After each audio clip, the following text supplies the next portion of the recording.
খেলার দুনিয়ার তথ্য বিশ্লেষণ আপডেট নিয়ে জিডি স্পোর্টসের প্রতিদিনের আয়োজন স্পোর্টস আই আপনাদের সকলকে স্বাগত জানিয়ে আজকের মতো আয়োজন শুরু করছি। পুরো অনুষ্ঠান জুড়ে আপনাদের সঙ্গে আছি আমি তাসপিয়া তাবাসসুম।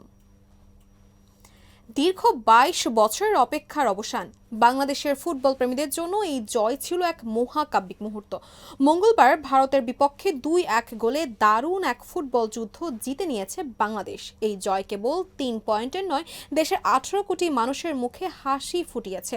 লেস্টার সিটির খেলা মিডফিল্ডার হামজা চৌধুরী এই আনন্দকে তার ক্যারিয়ারের অন্যতম সেরা অর্জন, এমনকি এএফ কাপ জয়ের থেকেও বড় বলে ঘোষণা করেছেন।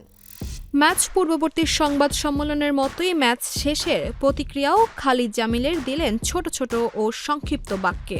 বাংলাদেশের বিপক্ষে হারের পর যেন তার স্বাভাবিক কণ্ঠস্বরটিও শোনা দেয়। তাতে তার তীব্র হতাশা স্পষ্ট হয়ে উঠল। ২০০৩ সালের পর এই প্রথম বাংলাদেশের কাছে হারল ভারত। এই পরাজয়কে দুর্ভাগ্য বলতে রাজি নন ভারতীয় কোচ। তিনি বলেন, আমরা হেরেছি, এটা খুবই খারাপ।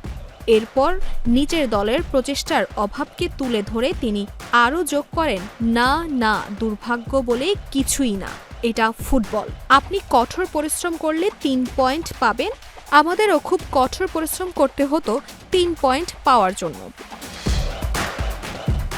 জাতীয় স্টেডিয়ামে মঙ্গলবার ১-০ গোলে জেতার মাধ্যমে বাংলাদেশ একসাথে অনেক কিছু অর্জন করল।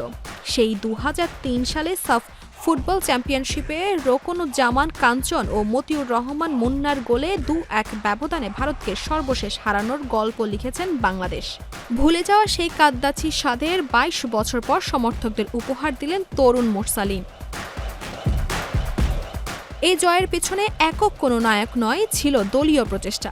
বিশেষ করে দারুণ ফর্মে ছিলেন ইংল্যান্ডের প্রবাসী ডিফেন্সিভ মিডফিল্ডার হামজা চৌধুরী।